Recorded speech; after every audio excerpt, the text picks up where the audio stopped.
검찰이 안종범 전 청와대 수석의 업무 수첩 7건을 추가로 확보했습니다. 이 수첩에는 박근혜 전 대통령이 일개 은행지점장의 이름과 전화번호까지 불러준 것으로 드러났는데요. 이 지점장 바로 최순실 씨 독일 금고기지로 알려진 사람입니다. 박 전 대통령이 왜 최순실의 금고지기 전화번호를 안종범 전 수석에게 불러줬을까요? 정유라는 검찰 수사를 마친 지 얼마 되지 않았도 왜 오후에 불려갔을까요? 검찰이 뭔가 새로운 증거를 발견한 것 같습니다. 이 문제와 관련해 전문가 세 분 모시고 말씀 나눠보도록 하겠습니다. 고재열 시사인 기자 자리하셨습니다. 네, 안녕하십니까. 예. 점입가 경에 죽었는 줄 알았더니 어렸을 때 우리가 속담을 잘 배운 것 같아요. 꺼진 불도 다시 보자. 꺼져도 꺼진 게 아니죠. 예. 끝나도 끝난 게 아니다. 그리고 시사인이 그 전에 수첩 안종범 시사인 꼭 얘기해야겠어요. 네. 왜냐하면 국내 언론사 중에 그 유일하게 17건, 진짜로?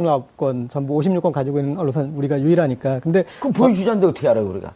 기사로 증명하지 않습니까?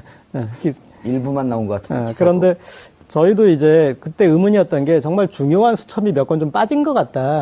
그런 생각을 했었거든요. 그런데 지금 이번에 7건이 나와서 그 부분을 채워주는 것 같습니다. 활용정점. 네. 용의 눈에 해당하는. 예. 아하.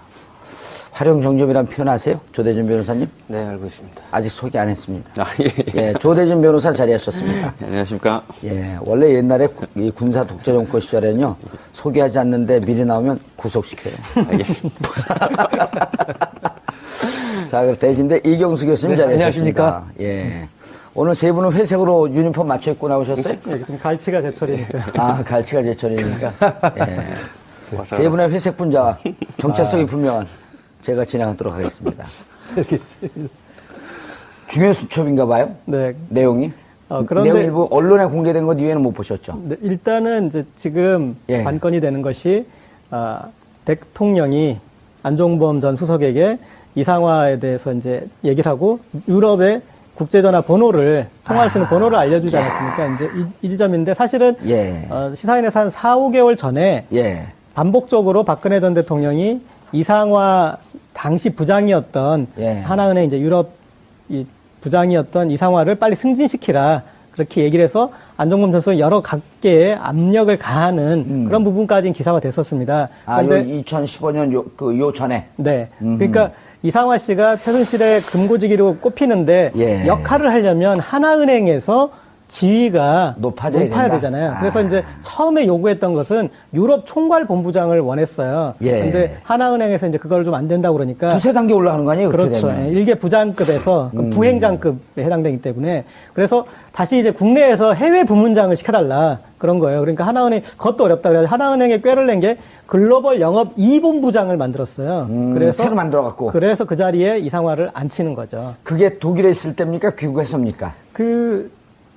이제 이본부장을 만든 게. 귀국에서입니다. 귀국에서죠. 예. 그리고 독일에 있을 때 이상화 이 당시 부장이 했던 이제 결정적인 역할 중에 하나가 정유라 씨에게 이 대출을 해주는데 대학생이잖아요. 예. 대학생인데 국내 재산이 많으니 담보가 있으니 대출해주겠다 그래서 38만 유로 정도. 36만 유로입니다. 정확하게. 예. 그래서 한 4억 7천만. 4억 7, 8천 되는 예. 그걸 이렇게 대출해줬던 이제 그런 그 전력도 있고 그리고 예. 계속 기억이 나네요, 그것도. 예, 기억해 보시면은 안종범 전 수석은 최순실을 모른다라고 계속 했었어요. 최순실과 예. 자기는 직접 연락한 적이 없다. 그랬는데 지금 최순실 금고지기까지는 이제 이 연락한 정황이 나타나서 이번에 좀 의미 있게 받아볼 수 있을 것 같습니다. 야, 이게 진짜 저는 들어오기 전에 기사를 안 봐요. 여기 있는 분들 말을 듣고 스토리를 맞춰가 보거든요. 왜냐면 우리 시청자분들이 그렇게 한단 말이에요. 그 시청자한테 눈높이 맞추는 이런 환상적인 진행을 보셨나요? 처음 봤습니다. 예, 저도 처음 해보는 겁니다. 아니, 그런데 이게 36만 유로를 조 변호사님, 네. 36만 유로를 융자를 받습니다. 네. 융자를 받는데 어떻게 융자를 받냐 하면 강원도에 있는 정윤회 땅을 담보로 독일에서 융자를 받아요. 그렇죠. 이게 개인으로는 도저히 불가능합니다. 그러니까 국내에 있는 은행이 그것을 담보로 해갖고 신용장을 독일로 날려줘요. 그렇죠. 그리고 독일에서 18만 유로씩 두 번에 걸쳐서 36만 유로를 융자를 받습니다. 정윤회가. 네. 정유라가. 예. 개인이 도저히 불가능한 거거든요. 신용장을 그 기업들이 하는 거예요. 내가 국내 재산이 많으니 독일에서 사업을 하려고 하니 신용장 보내서 융자해 주십시오. 이게 보증이죠. 기업들이 하는 일이거든요. 그렇죠. 근데 그러니까 요 과정을 덴마크에 구금되자마자 기자들이 물어볼 때 이걸 설명을 해요. 돈은 이렇게나 받았습니다. 난 깨끗합니다, 돈이. 자기는 아무것도 모르는 데는 이 정유라가 요 과정은 자세히 설명을 합니다. 그러니까 정유라가 말하는 걸 들어보면 꽤 거짓말을 잘한다는 느낌을 좀 들습니다. 그러니까 겉으로는 되게 어리버리한 척하고 마치 잘 모르는 것처럼 보이는데 예. 말하는 걸 보면 변호사 입장에서는 다 준비되고 불리한 얘기는 잘 안 하거든요. 이제 그런 말하는 과정에서 가끔 거짓말인 게 명백한 게 좀 드러나는 부분이 있을 때 볼 때 이게 얘가 그냥 정말로 정유라라는 그 학생이 이제 학생 아니에요. 예, 정유라 씨가 예. 전부 다 이제 관련돼서 정말 몰라서 얘기하는 거 아닌 것 같다라는 생각이 들고요. 그리고 지금 정유라 씨가 지금 대출을 받을 때도 아까 말한 이상화 씨가 지금 중요한 도구로서 역할을 하지 않았습니까? 지금 업무 수첩에 남겨져 있는 박근혜 전 대통령이 그 안종범 수석에게 받아 적어라 했던 이상화 씨에 관련된 독일 전화번호 있지 않습니까? 예. 이게 어떻게 보면 일반 시청자분들은 뭐 그럴 수도 있다라고 생각할 텐데 수사기관이나 재판부는 되게 중요하게 생각할 겁니다. 왜냐하면 박 전 대통령이 이상화라는 사람을 어떻게 알고 그거를 경제수석한테 뭔가를 지시했다는 거 아닙니까? 거기 적혀 있는 건 이상화에 관련된 독일 전화번호와 이상화 이름뿐이지만 관련돼서 뭔가를 최순실 씨의 편의를 봐주라고 시켰을 가능성이 높다는 거죠. 아마 재판부가 재판을 하게 되면 박 전 대통령한테 이 질문을 할 겁니다. 그러면 안종범 수석에게 경제수석에게 이상화 씨 전화번호와 이상화 씨 이름을 말해주고 그리고 뭘 지시를 했냐. 그리고 지시를 한 다음날 돈이 들어간 거에 관련돼서 전혀 아는 바가 없냐라고 캐 물을 겁니다. 근데 박 전 대통령의 대답은 모릅니다. 제가 그랬나요? 라고 대답을 할 텐데 그러면 이제 더 미움만 사겠죠, 재판부한테. 그래도 재판부는 이 증거 능력에 대한 확신을 가질 것이다. 그렇죠. 그리고 안종범에게 지시해서 이 뇌물이 건너가는 과정을 박근혜 전 대통령이 총괄 지휘했다는 심정을 굳힐 것이다. 그러니까 일단 그 안종범 수석이 제가 그걸 적어놨는데 박 전 대통령이 그거를 지시해서 이렇게 한 부분을 전혀 모르겠습니다라고 해도 정황상으로는 박 전 대통령이 지시한 게 됩니다. 예. 근데 안종범 수석이 재판 나가서 그 얘기를 할 겁니다. 분명히 박 전 대통령이 이상화에 관련된 부분을 정보를 주고 관련돼서 정확하게 기억은 나지 않지만 그런 부분을 챙겨보라고 했다 진술이 나오는 순간 박 전 대통령이 이제 빠져나갈 구멍이 없는 거죠. 이 교수님, 네네. 이 전화번호를 보고 아주 중요한 여기 단서가 있거든요. 네. 찾으셨나요? 아니, 뭐, 정확하게는 제가 못 찾았어요. 001 KT를 썼습니다. 00700도 있는데 왜 KT를 썼을까요? 글쎄요, 그거까지 저도 잘 모르겠습니다. 잘 모르겠는데요. 아까 우리 조변에서 이렇게 잘 설명을 예. 잘 해주셨는데요. 이게 지금 두 가지 이제 미스테리예요. 하나는 분명히 그 삼성에서 그러니까 이 수첩의 날짜에 되어 있는 날짜가 2015년 9월 13일이거든요. 9월 13일. 그 이후부터 돈이 들어간 예. 거예요? 그것도 그 이후도 바로 다음 날이에요. 다음 날. 이거 그러니까 9월 어떻게 14일 설명하지? 날 10억 8천만 원이 저희 삼성에 들어갔습니다. 예. 근데 아마 제가 예측할 때는 그 들어간 계좌는 최순실의 개인 계좌는 아닌 걸로 생각이 돼요. 비덱스포츠 계좌겠죠. 그렇죠. 예. 그 비덱스포츠 공식 컨설팅 계약을 해서 그리로 들어갔는데 그럼 비덱스포츠는 누구 거예요? 그래서요. 비덱스포츠는 당연히 최순실 거죠. 최순실 거 맞습니다. 비덱스포츠는. 예. 최순실 거 맞아요. 다만 형식상으로는 삼성하고 비덱하고 그 승마 관련해가지고 컨설팅 계약을 맺은 거였거든요. 그러니까 거기에 대한 소위 말하는 이제 그 필요한 경비 해가지고 보냈다고 예. 생각되는데. 필요한 경비 휴지 사는 거, 근데 개 밥 사는 거. 문제는 이제 미스테리가 예. 당연한 계약인데 그거를 왜 대통령이 지시를 해가지고 경제수석이 파악을 해야 되는지 예. 첫 번째가 그게 미스테리죠. 그 다음에 두 번째는 단순하게 그 업무 대행을 한 것은 KB 하나은행의 독일 법인자로 당연한 업무예요. 업무인데 왜 대통령이 2016년 1월이죠. 안종범 수석을 통해 가지고 승진을 지시를 합니다. 이상화를 승진시켜달라. 2000 언제죠? 16년 1월 달이요. 2016년 1월. 네. 그때는 이상하 씨가 어디 와서 했었죠. 국내에 들어와 있어가지고 삼성타운 지점장으로 근무할 때입니다. 아, 그리고 나서 이 본부장이라고 하는 걸 만들어서 이 본부장을 승진하는. 예. 근데 그것도 누굴 통해서 하냐면은 안종범 수석이 직접 KB은행장한테 지시한 게 아니라 누구한테 했냐면 정찬호 금융위 당시 금융위 부위원장. 그분을 통해 가지고 금융위가 이제 아무래도 은행을 쥐고 흔드는 권력기관이니까 예. 정찬호를 통해 가지고 이제 부탁을 하죠. 근데 아니 왜 정상적인 업무를 하는 은행의 지점장을 승진시켜달라? 그 대통령 지시사항으로? 이건 미스테리예요. 그래서 제가 볼 때는 두 가지를 추론할 수 있어요. 첫 번째는 그때 들어간 돈을 확실하게 삼성에 넣냐 안 넣냐 그걸 체크를 해봐라. 그러려면 그 체크를 누가 해야 되느냐? 당연히 독일 현지 법인장이 체크를 해야 되겠죠. 그 다음에 두 번째로 뭐가 문제냐면 아마 단순하게 업무를 위한 법인장이 아니고 아마 독일 내에 최순실의 자금을 본격적으로 세탁을 해준 중요한 인물이 아닐까. 오늘 많이 나가시네. 아니, 그렇잖아요. 근데 의혹만 제기하는 거죠. 아, 그냥. 그렇죠, 그렇죠. 아니, 예. 괜히 제가 저 뒤를 이어서 무상급식 받을까봐 걱정해야 돼. 아닙니다. 예. 그래서 저는 이제 그런 추론이, 예. 안 그러면 도저히 무슨 의혹이라 이유로. 꼭 붙이세요. 아니, 그래, 알겠습니다. 그래 빠져나옵니다. 예, 이런 의혹이 있습니다. 또 시킨다고 확실히 아까 이미 다 했는데. 이 의혹에다가 조금 예. 더 이제 살을 붙여보면 의혹의 사례요. 예. 그러니까 그 이상화라는 인물을 중심으로 해서 좀 축이 생깁니다. 예. 그러니까 유럽에서 활동하고 있는 고려대 출신 그리고 또 삼성 예. 이들을 통해서 이제 사람들이 연결이 돼요. 그 꼭지점에 양혜경이라는 삼성전자 유럽 총괄본부장이 있고요. 예. 그리고 그분도 고대 출신이죠. 네. 그리고 예. 또 이 미얀마 대사로 가는 몇 개월 전만 해도 양혜경이라는 이름이 금기어였었는데. 예. 그리고 미얀마 대사로 가는 유재경이라는 인물이 있어요. 예. 그러니까 여기는 고려대 출신의 삼성전기. 예. 언성기? 예.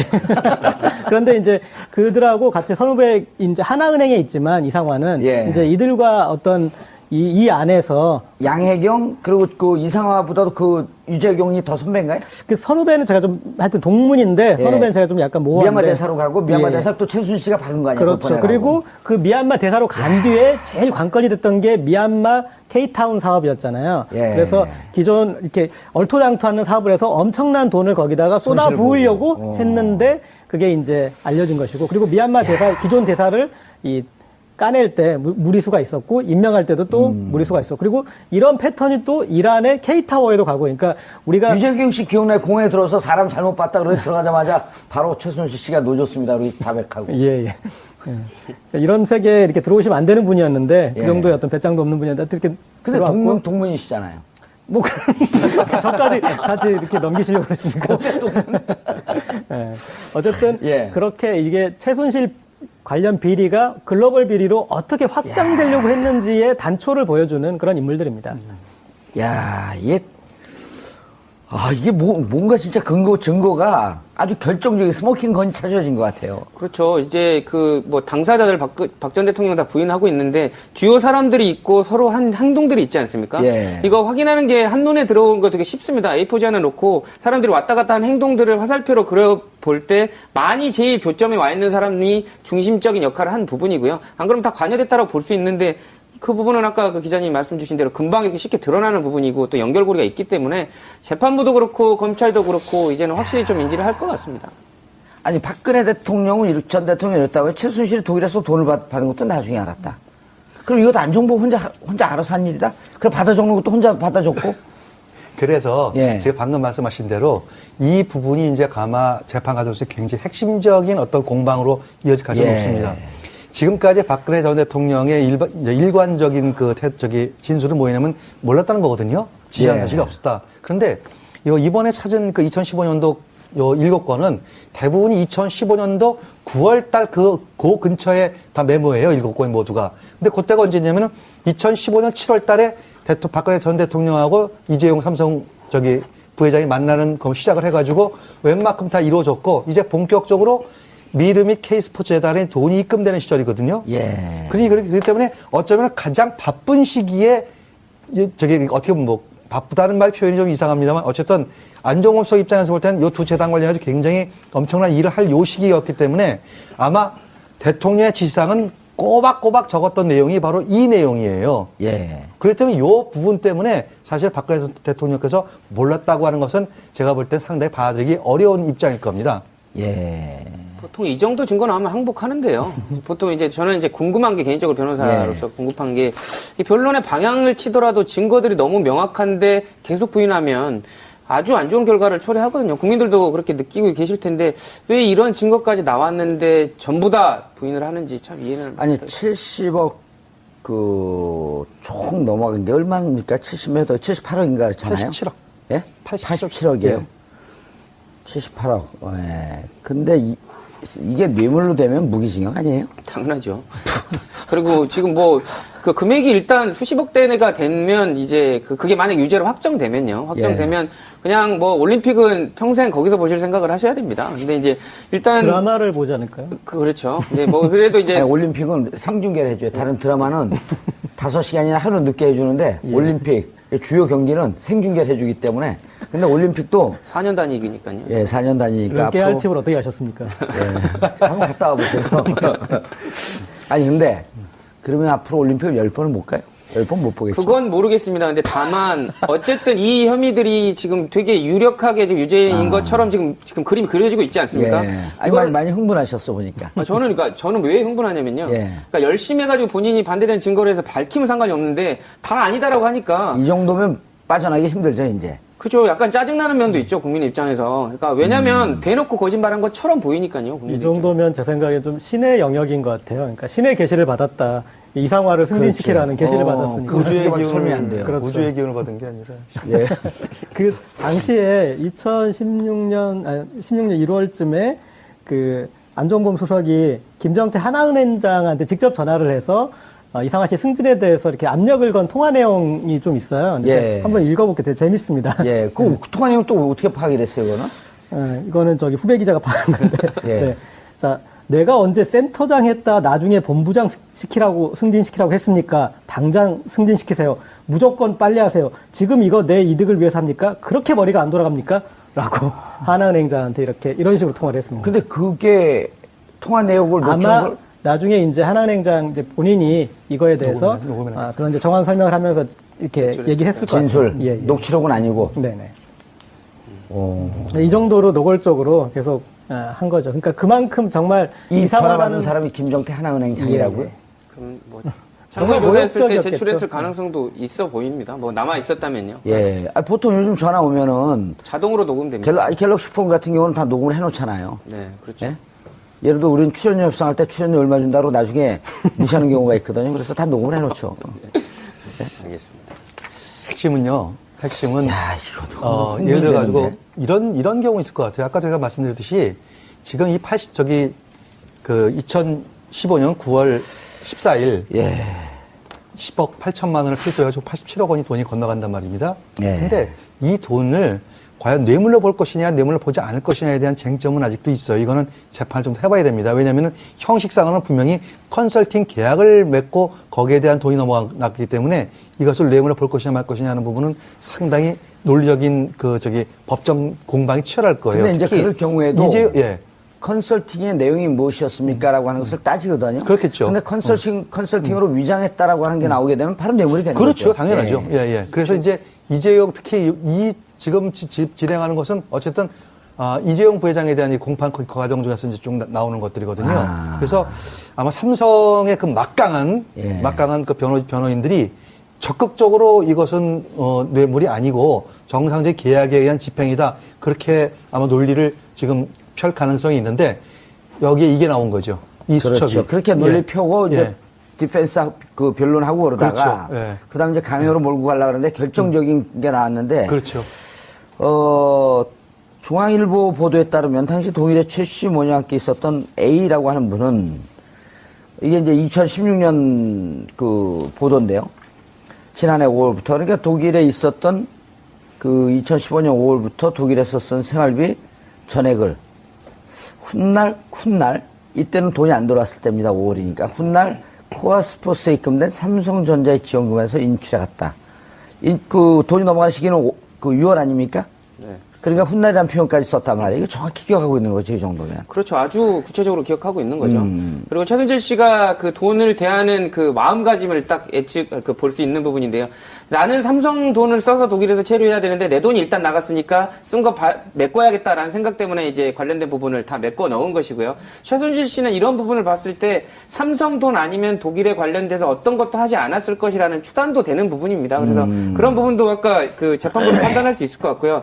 아까 지금 교수님이 그 말씀을 주신 거에 저는 약간의 반론을 좀 하면 재판부는 이거 100% 뇌물로 볼 겁니다. 제 생각으로는요. 왜냐하면 뇌물에 관련돼서는 대가 관계와 받은 사람이 실질에 관련된 부분을 판단을 하거든요. 대가 관계와 받은 사람이 정확히 누군가, 실질적으로 누군가에 관련된 부분을 판단하는데 예. 외형적으로는 회사죠. 근데 하지만 그거는 최순실이 갖고 있었던 마음대로 하는 무슨 구멍가게에 지나지 않았던 예, 회사거든요. 무슨 법인이나 이런 것도 아니고. 그렇죠. 그렇기 때문에 재판부가 외형적으로 법인이 받았다는 거에는 의미를 안 두고 최순실이 받았다는 거에 의미를 둬버릴 가능성이 높습니다. 제 생각은 그렇습니다. 교수님 반론 제기할 생각 없어요? 아니요, 법률 전문가께서 이렇게 말씀하시니까 제가 비법률 전문가가 반론 제기하기는 어려운 부분이 있죠. 정황상 그래도 정황. 그런데 제 반론 해도 됩니까? 예. 반론은 아니고요.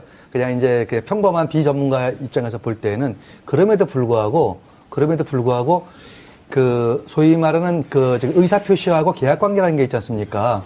그 내막을 다 들어가 가지고 일일이 다 사용처를 모두 다 쓰는 걸 전부 다 영수증 처리하는데 거기에 물론 이제 뭐 애기 우유부터 시작해가지고 하다못해 강아지 사료까지도 거기 썼다라는 이제 그런 증언들이 나오는 건 사실이에요. 예. 근데 그거 이제 지엽적인 것이고 대부분의 것들은 어떻게 썼다는 것들은 아마 영수증 조작해서 해놨을 겁니다. 그럼 재판부가 볼 때 작은 것까지를 가서 그걸 판단할 것인지 아니면 큰 틀에서 이런 거 이거 썼다라고 받아들일 가능성은 없지 않나. 무작정되고 다 그 최순실이 갖고 있던 회사로 들어갔기 때문에 최순실이 받은 뇌물이다. 이렇게 판단하는 것은 제가 볼 때는 좀 무리가 있지 않나 생각이 듭니다. 예. 근데 뭐 지엽적인 것의 확장일 수도 있겠지만 이를테면 이 정유라의 뭐 남자친구, 그러니까 예.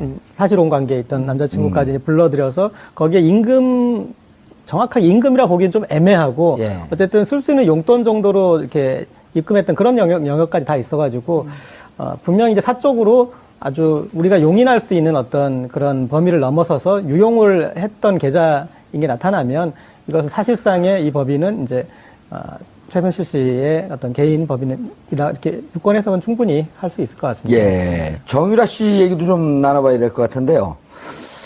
야, 이제 이렇게 되면 이게 구체적으로 돈이 이제 넘어간 게 확인이 됐고, 예를 들어서 비덱스포스에 정유라 씨도 이사로 있는 거 아닌가요? 그거는 제가 확인을 못해요. 비덱스포스에. 처음에 이렇게 법인을 있었죠. 만들 예, 때 법을 그래가지고 만들 때 한 달에 있었죠. 640만 원씩인가 630만 원씩 급여도 나갔습니다. 정유라 명의로. 신주평 씨. 거기는 이제 그 남편, 네네. 그 사실혼 관계에 있는 분이. 그러면은, 만약 정유라 씨가 이 비덱스포스에서 또 월급을 받았다고 한다면, 비덱스포스와 삼성과의 관계를 알고 있냐 추궁할 수 있을 거 아니에요? 근데 이제 정유라는 시종일관 모든 문제에 대해서 본인의 그 대학의 뭐 전공 수업 뭐 나는 그런 걸 듣는지도 본인이 뭐 그런 학생인지도 모르고 있었던 식으로 이렇게 계속 모른다라고 하고 있어서 예. 그래서 이제 어떤 또 명의가 쓰인 부분들이 또 있고 그렇게 지분까지 이제 들어가 있는 그런 부분도 있긴 하지만 계속 그런 좀 이제 부인으로 일관해서 뭐 그게 처벌을 떠나서 정유라로부터 어떤 다른 내용이 밝혀지기는 그렇게 쉽지는 않을 것 같습니다. 그런데 이게 이제 지금 문제가 되고 있는 게 뭐냐면 정유라 씨 구속영장을 재청구할 것이냐 말 것이냐 했는데 지금 이제 김병욱 더불어민주당 의원이 13일 며칠 안 됐죠. 교육부로부터 제출받은 자료를 보게 되면 정유라 씨가 귀국하면서 얘기했던 게 지금 다 또 거짓말로 드러났단 말이에요. 네. 자기는 전공이 뭔지도 모른다. 언제 학교 간다 그랬냐. 엄마가 다 했다. 그런데 여기 보게 되면 교수님하고 주고받은 메일 중에서 안녕하세요. 체육과학부 몇몇몇 학번 정유라 학생입니다. 본인이 보낸 이메일이에요. 그걸 누가 보냈죠 그럼? 이상한 씨가 보냈나요? 그러니까 이런 걸 갖고 검찰은 사실은 거짓말을 한 것을 있다라고 하는 것을 거짓말한 것을 들이대면서 이런 것도 모른다고 하니 증거인멸의 위험이 있는 거 아닙니까? 라고 재청구할 가능성이 있지 않을까요? 그렇죠. 그러니까 거기다 증거인멸 혹은 이제 증거 조작 뭐 그렇죠. 여러 가지 예. 그런 그 여지가 있어서 그러니까 저도 사실은 국민들 많이 실망하셨을 거예요. 그러니까 예. 왜냐하면 정유라 관련해서는 충분한 시간이 있었기 때문에 거기에 대해서 법적인 그런 부분들이 다 충분히 입증할 수 있는 구속영장을 발부받을 수 있을 만큼의 돼 있을 줄 알았는데 막상 이제 그런 결과가 나와서 실망스러우셨을 것 같은데 근데 그 짧은 기간 안에 이렇게 만회해서 하는 게 또 쉽지는 또 않을 것 같아요. 예. 야, 이게 어떻게 될 것 같아요? 그 구속영장 청구. 일단 뭐 특검을 거치면서 정유라 씨에 관련된 여러 부분, 그러니까 다른 혐의에 관련된 부분도 자료는 있을 것으로 보입니다. 하지만 이제 검찰이 이번에 그 정유라 씨에 관련된 구속영장 청구할 때는 업무방해나 공무집행 방해만으로도 충분히 나올 거라고 이렇게 자신을 했던 것 그렇죠. 같습니다. 예. 그래서 확실한 것만 했는데 안 되다 보니까 본인들도 좀 당황한 것 같고요. 예. 그래서 지금 특검이나 이런 그 전에 이제 조사했던 그 여러 가지 뭐 외국환 거래법이라든지 범죄 수익에 관련된 은닉에 관련된 그 법률에 관련된 부분에 처벌을 받을 수 있는지 부분을 추가해서 영장을 청구할 수도 있을 것 같은데 또 기각되면 또 이제 코너에 몰리기 때문에 이 부분을 좀 신중하게 할 것으로 좀 보이기는 합니다. 그런데 지금 이상화 씨 같은 경우도 소환 조사해야 되지 않나요? 그렇죠. 조사할 필요가 있다고 보여집니다. 왜냐하면 지금 예전에는 그냥 뭐 이상화 씨가 해준 게 뭐 특별한 대우가 아니라 그냥 뭐 당연히 받을 수 있는 건 합법적이었다라고 했지만 지금 대통령이 관련해서 콕 집어가지고 지시한 정황이 나왔거든요. 그렇죠. 그러니까 그거는 특혜일 가능성이 높고 뭔가 이상화 씨가 관련된 내막을 많이 알고 있을 가능성이 높아진 상황이죠. 그 처음엔 참고인이라도 그 소환을 해서 조사하다가 피의자 신분을 전환하고 바로 구속영장 청구해서 넣고. 뭐 그렇죠. 절차가 필요하면 그렇게 될 것 예. 같고 저는 이상화 씨 반드시 조사해야 된다고 봅니다. 그뿐만이 아니고 예. 지난번에 노승일 부장이 예. 한번 증언한 게 있어요. 독일에 있는 최순실 씨의 그 재산 형성 과정 그 안에는 이제 자금 세탁도 있고 외환 도피도 있을 거예요. 이것을 확실하게 밝혀내기 위해서 4명을 조사해야 된다고 그렇게 증언한 게 있습니다. 예. 그 4명이 누구냐면은 이상화, 아하. 그 다음에 데이비드 윤, 그 다음에 코덱 스포츠의 장남수 대리라고 실무 책임자가 있습니다. 장남수 대리, 그 다음에 이제 뭐 박승관 변호사라고 이렇게 얘기가 나오는데 박승관 변호사 제가 잘 모르시는 분이고요. 그러니까 박승관 변호사는 좀 일단 노트라도 이상화, 데이비드 윤, 코덱 스포츠의 장남수 대리 이 세 사람 반드시 조사가 필요하다 이렇게 얘기가 나왔거든요. 아마 정유라 씨 문제에 관련해가지고 확실하게 어떤 정유라 씨 어떤 범죄 입증하려면은 적어도 이 세 사람 정도는 아마 추가 조사를 해보면은 어느 정도 나오지 않을까 그렇게 생각합니다. 데이비드 유는 실질적으로 독일에 있기 때문에 조사하기가 힘이 들고요. 현실 어렵겠죠. 예, 하지만 장남수 씨도 장남수는 가능하죠. 국내 들어와 있나요? 아니, 소환해서. 국내 없다면 소환해도 해야죠. 일단 이상화 씨가 여기서 키맨일 가능성이 높네요.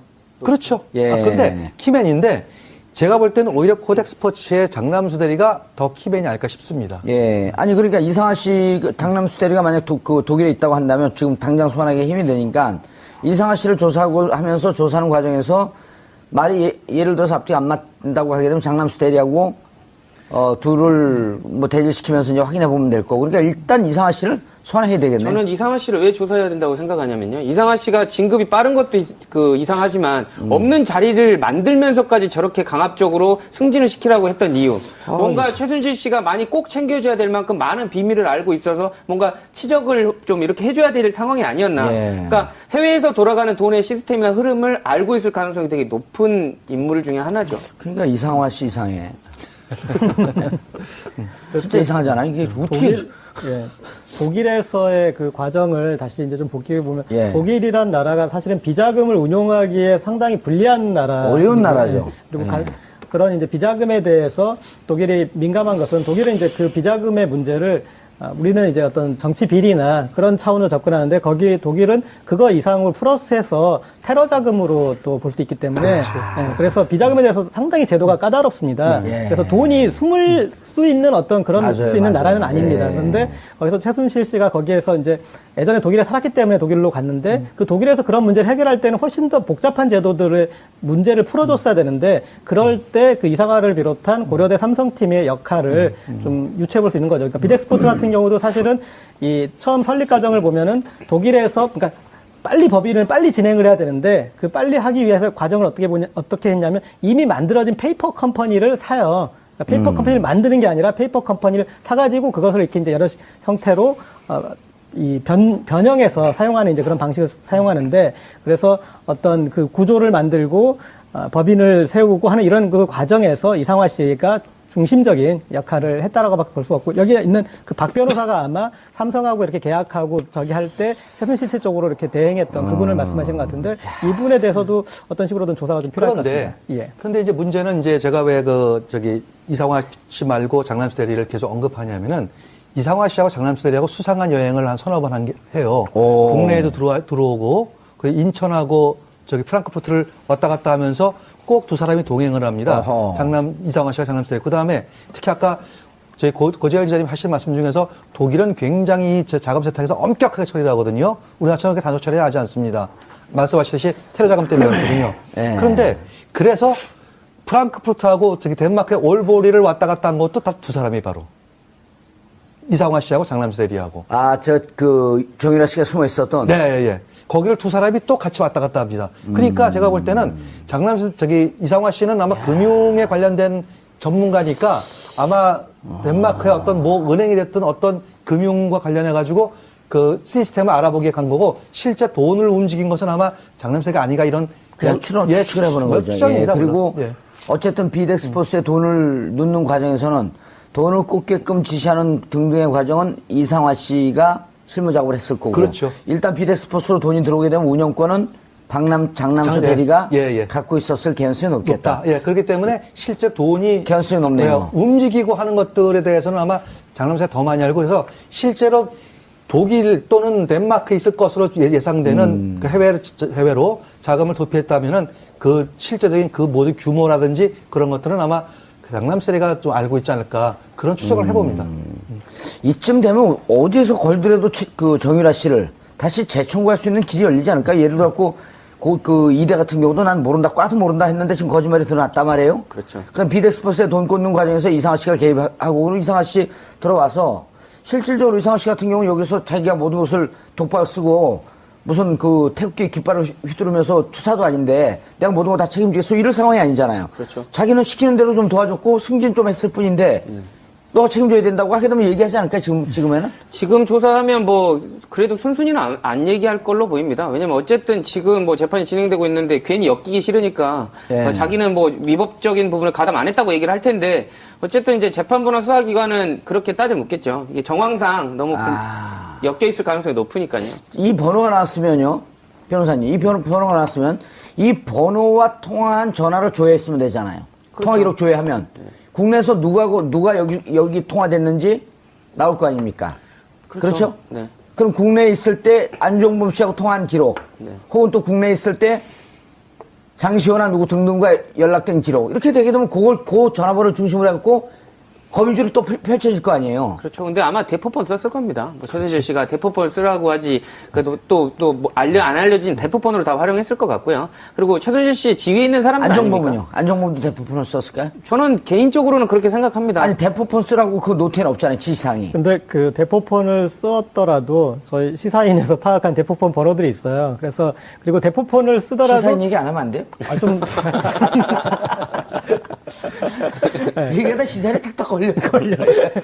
네, 그런데 그 대포폰 쓴 기간들이 한 6개월 정도씩은 돼요. 그러니까 아무리 대포폰이라도 너무 자주 바꾸지 못한 그렇죠. 거예요. 맞습니다. 네. 예. 그래서 이제 그리고 거기에 이렇게 걸리는 번호들이 있고 그 뒤에 또 장시호 씨가 또 알려주고 하고 그래가지고 몇 개 있어서 그거랑 또 비교해보면은 어느 정도 그런 통화 횟수나 뭐 그런 것들은 복원할 수는 또 있을 것 같습니다.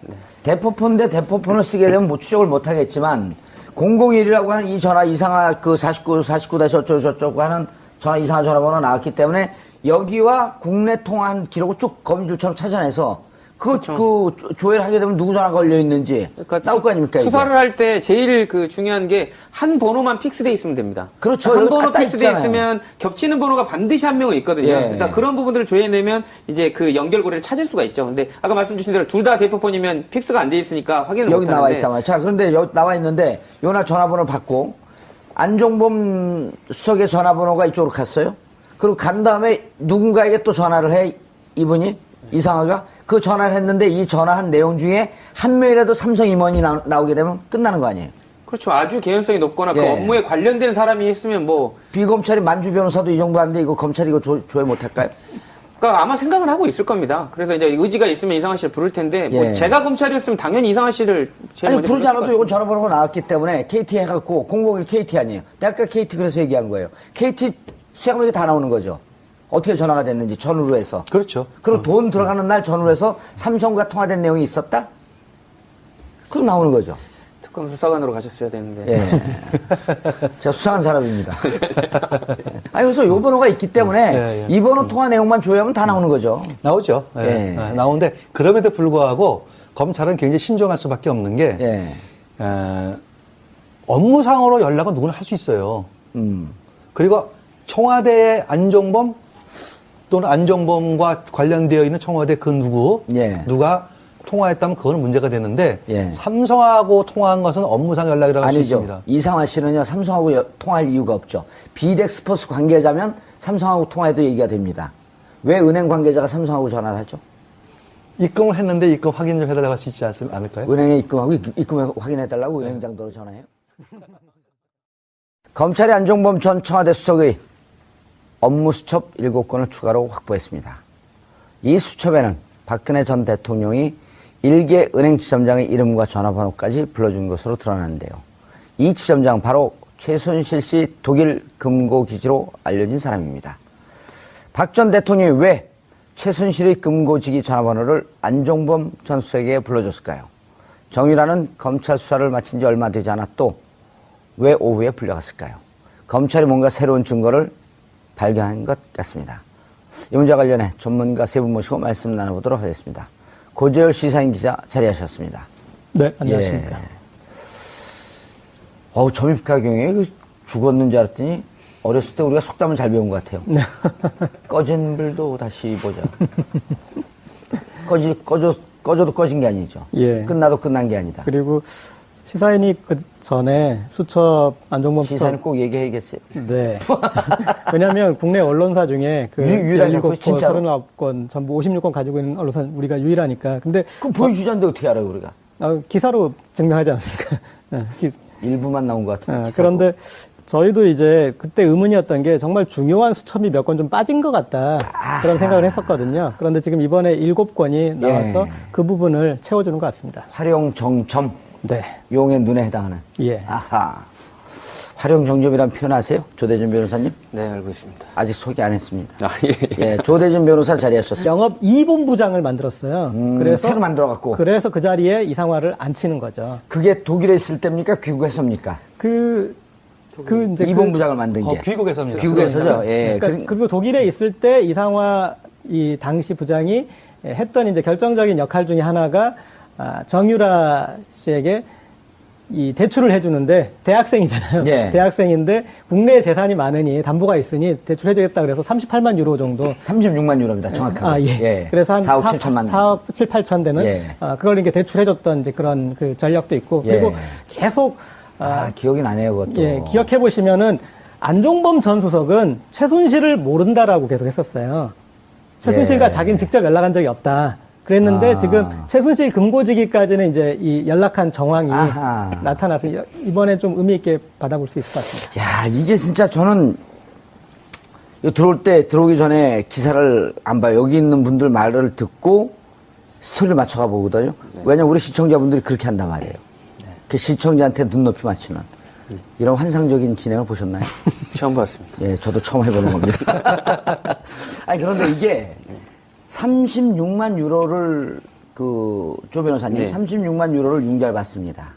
융자를 받는데 어떻게 융자를 받냐 하면 강원도에 있는 정윤회 땅을 담보로 독일에서 융자를 받아요. 그렇죠. 이게 개인으로는 도저히 불가능합니다. 그러니까 국내에 있는 은행이 그것을 담보로 해갖고 신용장을 독일로 날려줘. 편의를 받으라고 시켰을 가능성이 높다는 거죠. 아마 재판부가 재판을 하게 되면 박 전 대통령한테 이 질문을 할 겁니다. 그러면 안종범 수석에게, 경제수석에게 이상화 씨 전화번호와 이상화 씨 이름을 말해주고 그리고 뭘 지시를 했냐. 그리고 지시를 한 다음날 돈이 들어간 거에 관련돼서 전혀 아는 바가 없냐라고 캐 물을 겁니다. 근데 박 전 대통령의 대답은 모릅니다.